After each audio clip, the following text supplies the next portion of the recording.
চল তাহলে তোমরা ফিরে যাই। এই চল যাওয়া যাক। স্যার, আমরা তো সিলেট শহরের ভিতরে ঢুকে পড়েছি। আপনি একটা ফাস্ট ফুডের দোকান দেখলেই থামাবেন, সবার জন্য কিছু খাবার কিনে নেবেন। বুঝতাম, ঠিক বলেছিস।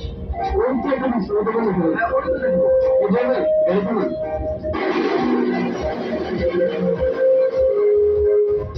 তোরা সবাই গাড়িতে বস, আমি কিনে আনছি, সবাই নামার দরকার নেই। তুই যা।